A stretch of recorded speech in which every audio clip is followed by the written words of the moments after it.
Hello, listeners. This is Kat, and welcome back to Put Your Hands Up Podfics. This will be the continuation of Unexpected Friends. This will be Part 3, Chapter 3, entitled Bonding Moments, Part 1. Now that people had really begun to see the friendship between the odd combination of four friends, they became witnesses to the little moments that happened. There were many students staying after school to get in some extra training. Midoriya and Kirishima were sparring. Midoriya was trying to increase his use of One For All, and Kirishima had offered to spar.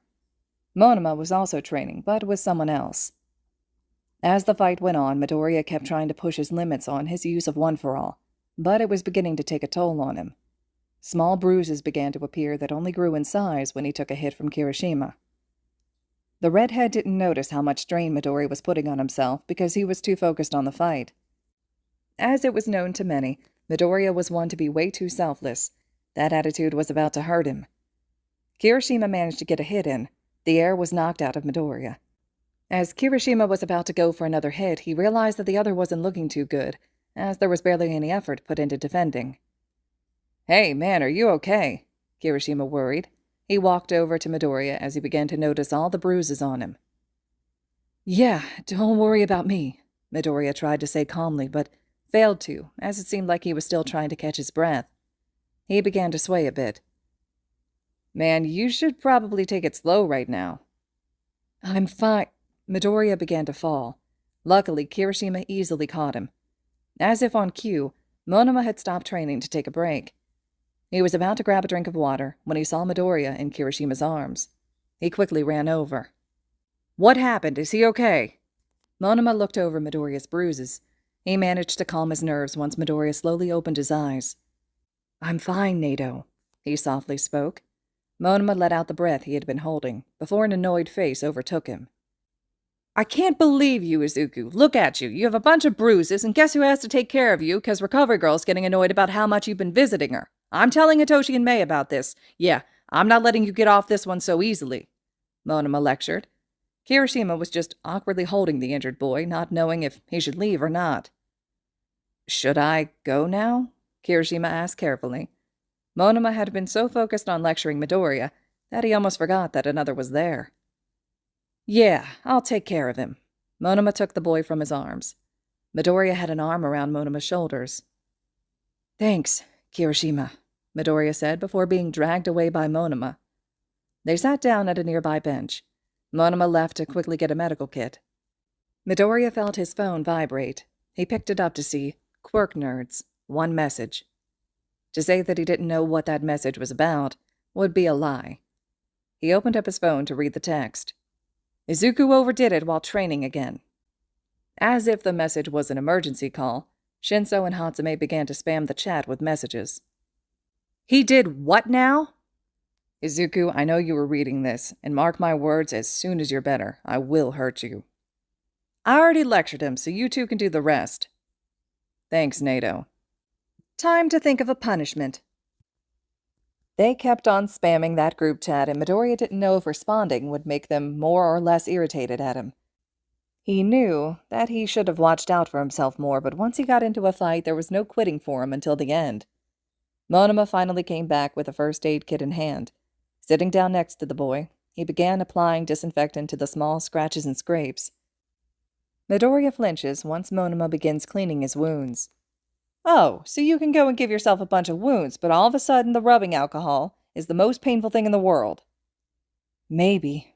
Midoriya was doing his best to not move, but it was like he could never get used to the burning sensation of rubbing alcohol. "I really do wonder how your brain works. Anyway, you do know that the other two are going to kill you for this," Monoma said as he began to wrap Midoriya's arm. "Yeah." Monoma was usually one to keep calm. Sure, he would get irritated and mock Class 1A a lot, but that didn't mean that he didn't think it through.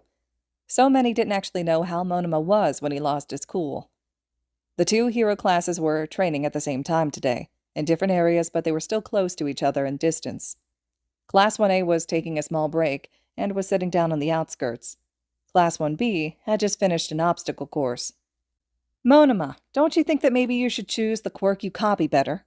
Kendo was trying to talk with Monoma, but the other seemed to be ignoring her.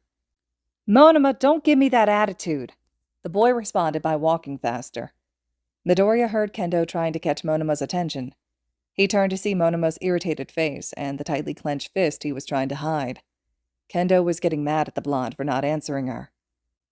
Midoriya excused himself from the friends he was sitting with before beginning to walk over to Monoma. Kendo grabbed Monoma by his shoulder to turn him around. "What has gotten into you?" she exclaimed. "Just leave me alone. I don't need your nagging right now." Monoma was forcing himself to stay calm. "I'm just trying to help." Kendo was getting irritated. "You need to listen to others more." "You know what? I don't need this right now, so stop trying to give me your advice, because I don't want to hear it." Monoma turned around sharply to walk away when he saw Midoriya walking towards him. Kendo felt bad about what she thought Monoma was about to say to the green-haired boy. "Hey, Nato," he greeted softly. The other took a deep breath before responding. "Hi. You want to talk, or would you rather just sit down for a moment?" he asked. They were both facing away from the rest of the students and talking quietly. It was difficult for anyone else to make out what they were saying. "I just need a moment to breathe, then talk," he responded. Midoriya nodded before making their way to sit down somewhere away from the others. Kendo was a bit surprised that Monoma was calm while talking with Midoriya. She was half expecting for him to shove the other away. Yet here he was going to sit down after Midoriya had only said a few words. They were just staring at the sky while in comfortable silence. "Hey, Izuku," Monoma said after a while. "Yeah?" "You know that I'm doing my best, right?" "Of course. Why wouldn't you?" "I know that I'm not easy to get along with, but that doesn't mean that I think I'm better than everyone. Better than most in Class 1A, maybe. I was really trying while I was training today, and yet I came in last today. Kendo apparently thought I was slacking. I know I tend to be too much for too many to handle, but I'm not going to change for them. If they want to be around me, they can. Other than that, I don't care, but yet, why do the words hurt?" Shinso had been in the building to get some water and was coming back to rejoin the class. He saw Midoriya and Monoma sitting together and was walking over. "I can't give you an answer that'll make things easier." Midoriya had spotted Shinso and motioned for him to sit next to him.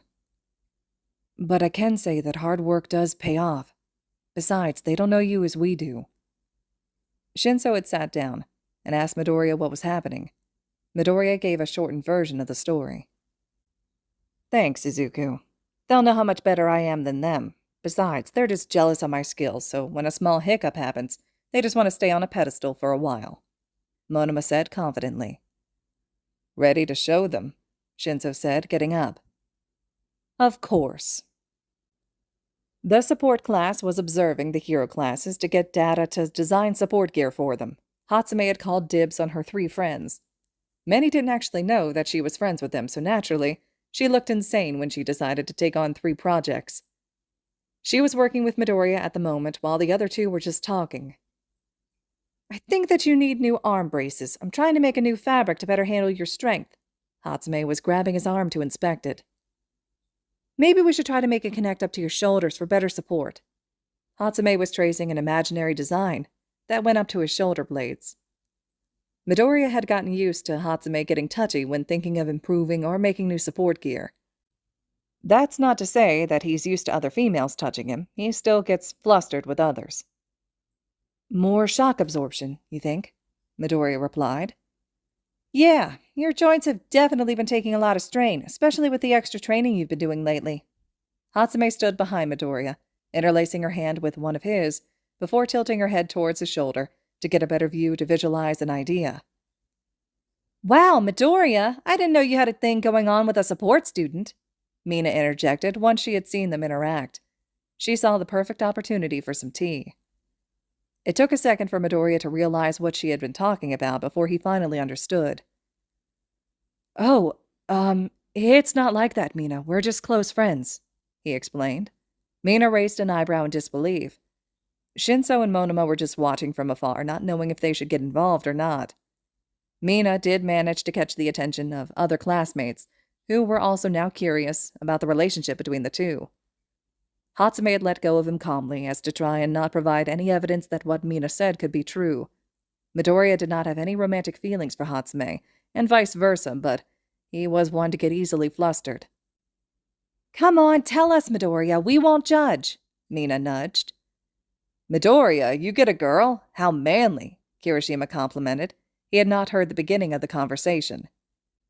Kaminari, once he had heard the commotion, walked over to Shinso. "Hey, Toshi, what's going on?" "Mina thinks that there's something going on between Mei and Izuku," Shinso explained. "I'll go help him," Monoma said, knowing full well that Midoriya wouldn't know how to handle the situation. And Hatsume's response is probably just leave people confused. Shinso said a quick good luck before Monoma went to try and rescue his friend. "Hey, Izuku, what's going on?" Monoma asked as he approached. "Hey, Monoma, do you know if these two have something going on between them?" Mina stopped Midoriya from answering.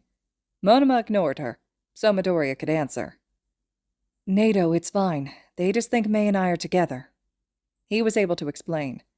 The crowd of students that had gathered around were awaiting the answer that they wanted to hear. "This is why they are inferior. They would rather gossip and believe things that are not true rather than do actual training. What losers." That all of a sudden reminded them that Monoma was not someone to easily get along with. "Come on, Mei. Let's go inside for a while. You can always work on Izuku's upgrades later." The three began to walk away, going towards Shinso. Kaminari stayed behind as he still had to work with his support student partner. "Wait! Since when has Kaminari been friends with Shinso?" Mina asked once she realized that he was with him the whole time. "Wait, and also, have you noticed that they all call each other by their first name? Are they really that close?" Kirishima questioned. Kaminari began to slowly walk away, so as not to attract any attention. His attempt was short-lived, as Mina quickly spotted him and grabbed him. "You're not going anywhere till you tell us what we need to know," Mina threatened. Kaminari mentally began to write his will. Hatsume had been working for 3 days straight on improvement to her friends' hero gear. She had been texting her friends with questions as she worked, carefully making sure that she didn't text at an ungodly hour of the night so they wouldn't suspect anything. It was 4 a.m. when she needed to text Shinso a question about the comfort of his mask. She hadn't looked at the clock in a long time when she grabbed her phone quickly, shooting a text. It didn't take long to get a response. "Why the fuck are you up this late?" Suddenly she checked the time and realized her mistake. "Guys, Mei is up working late again," Shinso texted the group chat. As soon as the others had read it, they made plans to go to Hatsume's house. This would not be the first time they have done this, and something told them it would not be the last. They actually had a key to her house given to them by Hatsume's parents, as they knew her friends were the only ones that could get Hatsume to go to sleep. They quietly enter, going straight to Hatsume's room. As soon as they opened the door, they were met with a guilty-looking Hatsume. "Hey, guys," she nervously said. "Okay, let's just cut to the chase. You're taking a shower and going to bed," Monoma plainly said. The other two just had their arms crossed. "But I'm almost done."